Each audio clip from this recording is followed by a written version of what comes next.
Chapter 15. The Lord said to Moses and Aaron, "Speak to the Israelites and say to them, when any man has an unusual bodily discharge, such a discharge is unclean.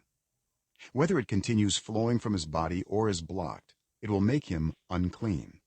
This is how his discharge will bring about uncleanness. Any bed the man with a discharge lies on will be unclean, and anything he sits on will be unclean.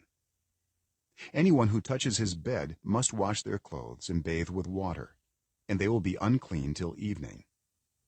Whoever sits on anything that the man with a discharge sat on must wash their clothes and bathe with water, and they will be unclean till evening. Whoever touches the man who has a discharge must wash their clothes and bathe with water, and they will be unclean till evening. If the man with a discharge spits on anyone who is clean, they must wash their clothes and bathe with water, and they will be unclean till evening. Everything the man sits on when riding will be unclean, and whoever touches any of the things that were under him will be unclean till evening.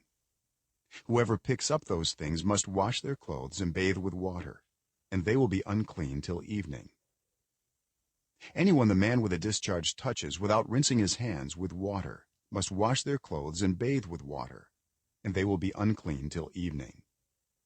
A clay pot that the man touches must be broken, and any wooden article is to be rinsed with water.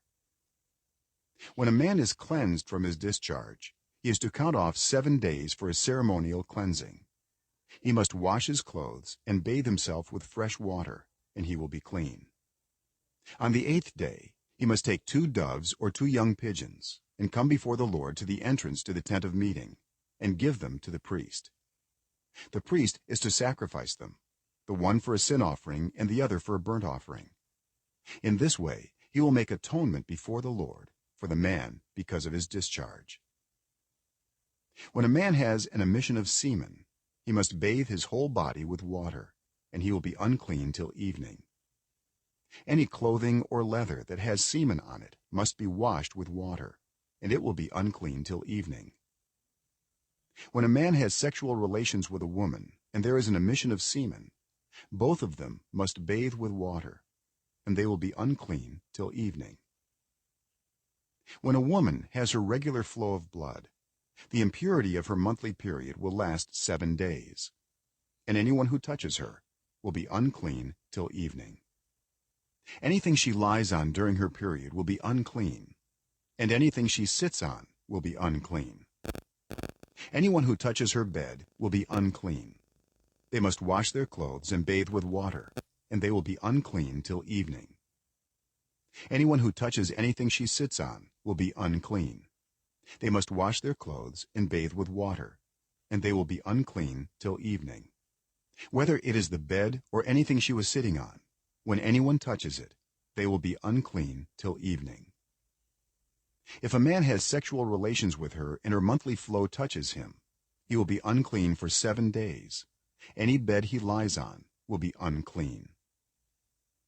When a woman has a discharge of blood for many days at a time other than her monthly period, or has a discharge that continues beyond her period, she will be unclean as long as she has the discharge, just as in the days of her period. Any bed she lies on while her discharge continues will be unclean, as is her bed during her monthly period, and anything she sits on will be unclean, as during her period. Anyone who touches them will be unclean.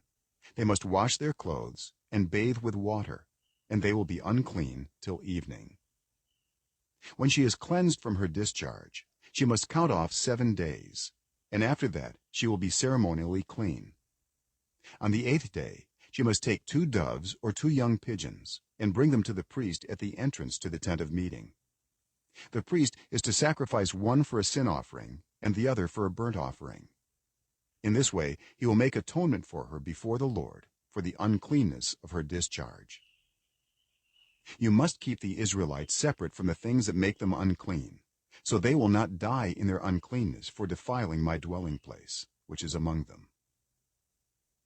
These are the regulations for a man with a discharge, for anyone made unclean by an emission of semen, for a woman in her monthly period, for a man or a woman with a discharge, and for a man who has sexual relations with a woman who is ceremonially unclean.